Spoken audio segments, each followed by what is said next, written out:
आज शनिवार का दिन है। आज शनि प्रदोष जीवन को सुख देने वाली, संतान समृद्धि वैभव देने वाली निवेदन है आपसे।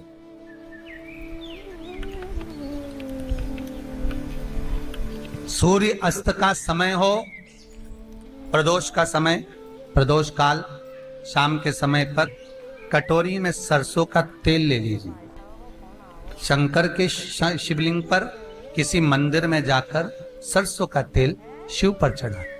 तेल चढ़ते समय शंकर के शिवलिंग पर त्रिपुंड बना दें। ये एक उंगली, चीटी उंगली के पास वाली उंगली शंकर के शिवलिंग पर टच कर कर रखें और अपनी मनोकामना पूर्ण कहें। बाबा विश्वनाथ पूरा करता है। भगवान शंकर के द्वार पर स्वयं शनि महाराज आज मिलने के लिए, और जितने ग्रह नष्ट देने वाले हैं, कारक ग्रह हों, बेकार वृत्ति वाले हों, वो सब आज शनि सबके दोष मिटा देता है। शंकर भगवान के मंदिर में आज शनि प्रदोष के दिन, मंदिर में नहीं तो घर में अगर शंकर का शिवलिंग है तो एक दिया अवश्य लगाओ। शनि महाराज जीवन का सुख प्रदान करेंगे, आनंद। शनि प्रदोष, मान लो कोई व्यक्ति पैसे खाकर चले गया, नहीं दे रहा है, तो शास्त्र कह रहा है भगवान शंकर के मंदिर में शमी का पत्र, शमी का पत्ता, शमी पत्र, शंकर के मंदिर में काली तिल्ली के साथ में शमी पत्र, शनि प्रदोष सुख का दिन। स्वयं शंकर को प्रिय है प्रदोष का व्रत, इसलिए निवेदन है बन सके व्रत करते हुए भगवान शंकर का अनुमोदन करें, जीवन को सार्थक बना। भगवान शिव का स्मरण करते हुए आनंद करते। शंकर सुख की दैनी है, शिव आनंद के देते। वो क्या नहीं देता?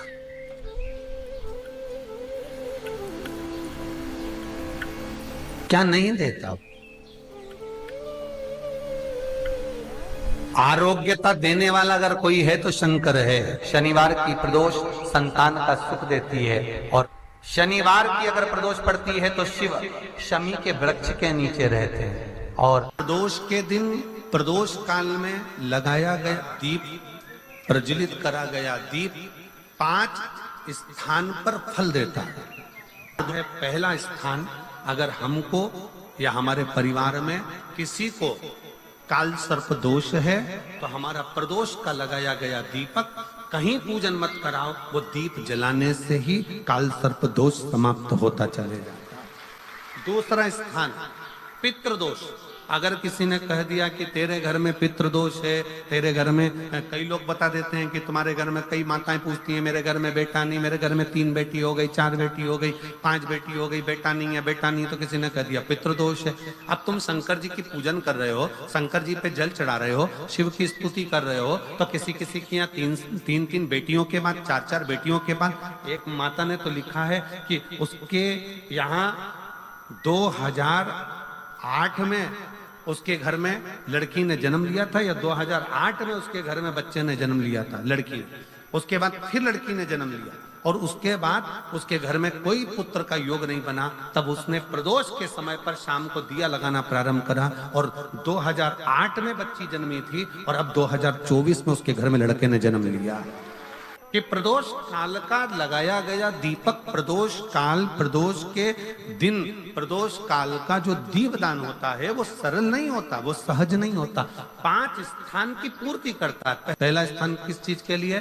काल सर्पदोष के लिए। दूसरा पितृदोष, कैसा भी तुम्हें कोई पितृदोष बता दे, कितना भी तुमसे कोई कह दे कि तेरे घर में पितृ का दोष है, तेरे घर में ये दोष है, अगर आप प्रदोष के दिन, प्रदोष काल में, अर्थात सूर्य अस्त के समय के 2:45 तक का जो समय होता है, 2 घंटे के समय का, उसके अंतर्गत अगर आप प्रदोष काल के समय में भगवान शंकर को दीप लगाने के लिए अगर पहुंचे हो तो वो आपको फल देगा ही, पितृदोष का निवारण होगा ही। चाहे तुम कुछ करो चाहे मत करो, वो पितृ की शांति करा दे।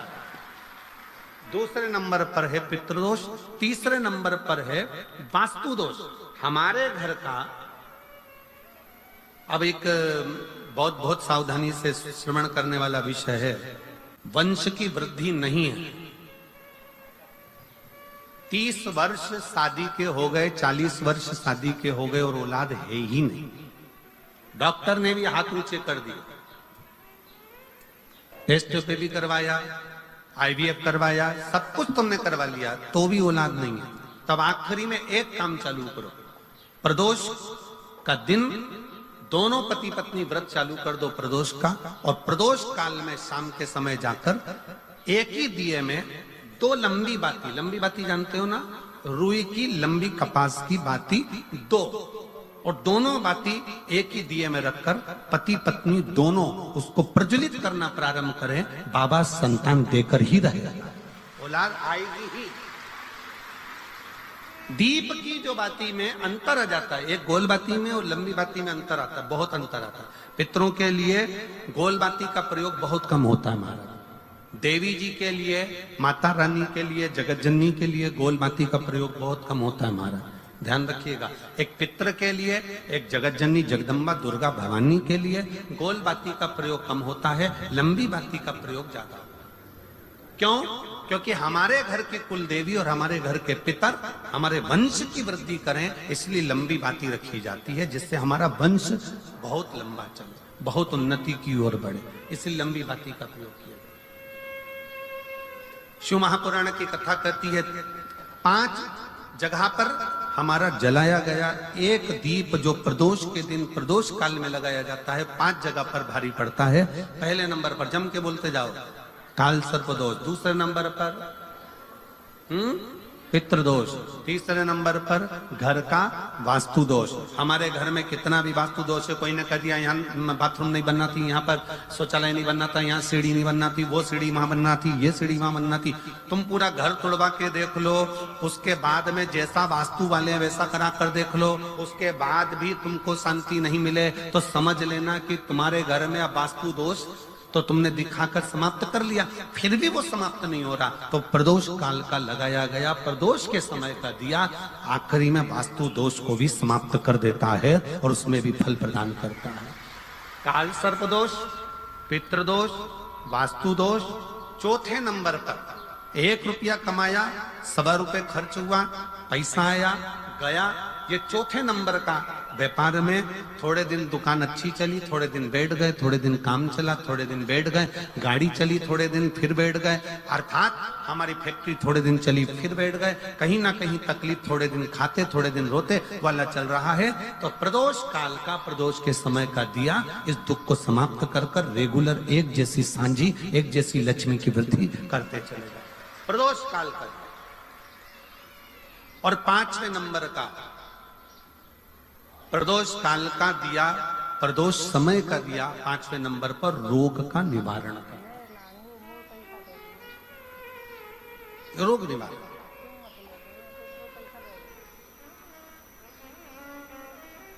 ये 5 स्थान जो बताए गए हैं प्रदोष काल के दिन, प्रदोष के दिन दीप प्रज्वलन के। प्रदोष व्रत का इतना महत्व है महाराज। ये प्रदोष व्रत होता क्या है? प्रदोष व्रत का महत्व क्या है? शिव महापुराण की कथा कहती है शंकर भगवान का प्रदोष का व्रत, अर्थात चंद्रदेव को जो क्षय रोग हो गया, बीमार पड़ गए, शरीर गलकर नीचे गिरने लगा, तब देवर्षि नारद ने भगवान चंद्र को शंकर भगवान के पूजन का विधान बताया। और पूजन करते करते त्रयोदशी तिथि आ गई, जिस त्रयोदशी के दिन चंद्रदेव ने सुबह से शाम तक कुछ नहीं खाया। शाम के समय सूर्य अस्त के पहले चंद्रदेव ने स्नान किया, श्वेत वस्त्र धारण करे, और श्वेत वस्त्र धारण कर कर चंद्रदेव शंकर के शिवलिंग की पूजन करने बैठ गए। शंकर भगवान के शिवलिंग की पूजन जब चंद्रदेव ने करी, हाथ में अक्षत लेकर चंद्रदेव ने शंकर को समर्पित करे, ओम उमापति नमः कहकर जब चंद्रदेव ने शिव को समर्पित करे, भगवान शंकर त्रयोदशी के दिन प्रदोष समय में, प्रदोष काल में प्रकट हो गए और प्रकट होकर बोले, ऐ चंद्र, तुमने आज मेरा अनुरोधन किया है, आज मेरा स्मरण किया है, जाओ आज त्रयोदशी के दिन प्रदोष काल में मैं तुम्हारे शरीर को स्वस्थ करता हूं, तब से ये प्रदोष व्रत प्रारंभ हुआ है महाराज। किसने करा है प्रदोष व्रत? भगवान विष्णु ने करा था। जब घोड़े का मुंह लगा हयग्रीव अवतार, लक्ष्मी जी हंस दी थी तो घोड़े का मुंह भगवान विष्णु का लगा, तब भगवान विष्णु ने प्रदोष व्रत करा था। भगवान विष्णु प्रदोष व्रत 11, 26 अवश्य करना चाहिए। या तो 11 करो या 26 करो, करना चाहिए। प्रदोष कोई साधारण सा व्रत नहीं है। प्रदोष कोई निम्नता व्रत नहीं है, सहजता का। एक एक प्रदोष का महत्व शास्त्र वर्णन करता, शिव महापुराण कहती है एक एक प्रदोष का महत्व, एक एक प्रदोष। एक बात बहुत अच्छे से समझ लीजिए, जिसके घर में क्लेश होता हो, अशांति रहती हो, क्लेश रहता हो, या छोटी छोटी बात पर विवाद चालू हो जाता हो, या पति पत्नी में, परिवार में, सास बहू आदि कादिक में कहीं ना कहीं कुछ अगर विवाद रहता हो, ऐसा बेलपत्री की डंडी रहती है ना, बहुत ध्यान दीजिएगा महाराज। जैसे ये बेलपत्री की जो डंडी होती है, डंडी का जो भाग होता है बेलपत्री की, ऐसा बेलपत्री की 7 भाग ले लो, मतलब बेलपत्री 7 ले लीजिए। 7 बेलपत्र लेकर कच्चा जो सूत होता है ना, कच्चा सूत जो जानते हो पेड़ पौधे में माता लपेटती हैं, धागा जो होता है ना सफेद कलर का कच्चा धागा, जो बड़ में, पीपल में और आंवला आदि में लपेटा जाता है, कच्चा सूत, उसको शंकर भगवान और माता पार्वती का स्मरण कर कर नंदी के, जो नंदी होता है, नंदी के राइट भाग में, नंदी का एक पांव ऊंचा होता है, आपने देखा होगा आगे का पांव ऊंचा होता है, बैठते समय नंदी का एक पांव ऊंचा, एक पांव नीचे क्यों हो जाता है? तो नंदी का जहां पांव ऊंचा है उस ऊंचे पांव के पास में बैठना है। कच्चे सूत पर उस बेलपत्री के जो 7 गुच्छ हैं, 7 जो बेलपत्री के भाग हैं, 7 बेलपत्री हैं, उसको अपना नाम गोत्र स्मरण कर कर उस कच्चे सूत को लपेटना है महाराज। लाल कलर का चंदन उस बेलपत्री के पत्ते में जो अग्रभाग होता है, सबसे आगे का भाग, 7 में लाल चंदन लगाना है महाराज। उस चंदन को लगाकर आप प्रदोष के दिन, प्रदोष काल में शंकर भगवान को समर्पित अगर करते हैं तो जिस घर का गोत्र बोला है उस घर में कभी क्लेश नहीं हो सकता, वो शांति का अनुभव कर, उसमें क्लेश नहीं हो सकता। एक धागा होता है पक्का धागा, एक धागा होता है कच्चा धागा। बहुत ध्यान दीजिएगा महाराज, पक्के धागे से नहीं लपेटना सफेद, कच्चा जो धागा पीपल में, बड़ में या आंवला आदि में जो हम लोग लपेटते हैं पूजन करते समय, वो कच्चा धागा। और एक बात और आपको कहने, ध्यान दीजिएगा, अगर मान लो किसी पति पत्नी का तलाक तक की नौबत हो गई और तलाक नहीं कराना है, आपस में वापिस प्रेम बढ़ जाए, छोरी वापिस घर में रहे, बेटा उसको रखे, बहू रहे, आपस में प्रेम बढ़े, वो भले मायके चली गई हो, वो भले लड़का छोड़कर चले गया हो, अकेली रह रही हो और चाहती है कि मैं पति के साथ रहना है, तलाक नहीं होना चाहिए, हम दोनों में प्रेम रहे, वो संभाले मेरे को भी और मैं भी आदर करूं, वो भी आदर करे। तो मेरा निवेदन है, कच्चा जो सूत होता है, कच्चा जो धागा होता है, नंदी के ठीक पीछे बैठकर कोई साथ में आपके परिवार का कोई व्यक्ति चले जाए और हस्तकमल को, जिसको अपने परिवार में वापिस रहना है, उस स्त्री हो या पुरुष हो, दोनों में से कोई भी नंदी के पीछे बैठकर, सोमवार की जिस दिन अष्टमी पड़े उस दिन नंदी के पीछे बैठकर हाथ को ऐसा बंद करना है हाथ में एक बेलपत्री रखना है सीधी सीधी, बंद कर कर 7 बार उस हाथ पर कच्चा सूत लपेट देना है। उस सूत को वापस निकाल लेना है। बेलपत्री के साथ में, और बेलपत्री को तो अपने पास में रखना। सबसे पहले माता पार्वती का जो हस्त कमल ऐसा होता है शिव मंदिर में, उस हस्त कमल में वो सूत जो आपके हाथ से निकला है वो उसमें डाल देना है।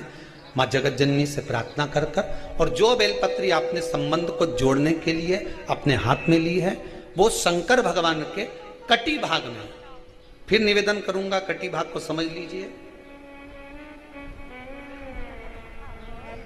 ये शिवलिंग रखा है, जहां पर शंकर भगवान का शिवलिंग, माता पार्वती जी के हस्त कमल पर जो शिवलिंग रखा है, ये भाग कटी भाग कहलाता है।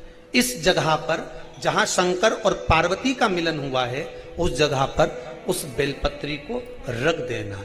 महाराज ज्यादा से ज्यादा 3-4 महीने लगते हैं, दोनों में वापस प्रेम बढ़ जाता है, दोनों एक हो जाते हैं। तलाक तक बात चल भी रही हो तो वो तलाक समाप्त हो जाता है। प्रेम, करुणा, आसक्ति, स्नेह बढ़ जाता है। संबंध टूटने की कतार पर एक बार माता पार्वती को समर्पित तो करो अपना संबंध कि मां अब तुझे नहीं भाना। माना मैंने अपशब्द कह दिया होगा, माना मेरी गलती होगी, थोड़ी गलती उनकी भी होगी, पर दोनों की गलती है मां, अब इस संबंध को तुझे निभाना। जब कच्चा सूत माता के हाथ में रखो तब माता को विनती करना, इस संबंध की डोरी अब तेरे को दे दी। दीन बंधु दीनानाथ मेरी डोरी तेरे, अब ये डोरी मैंने तुमको दे दी है, अब ये संबंध आपको निभाना है, अब ये संबंध मेरा। एक प्रयोग जरूर कर कर देखना, जिस दिन घर में क्लेश हो रहा हो, भाइयों में आपस में झगड़ा हो रहा हो, देवरानी जेठानी में झगड़ा हो रहा हो, सास बहू में झगड़ा हो रहा हो और शांति हो ही नहीं रही, बहुत प्रयास कर लिया तुमने कि शांति नहीं हो रही, तो प्रयास करो, प्रदोष के दिन एक बेलपत्र लीजिए,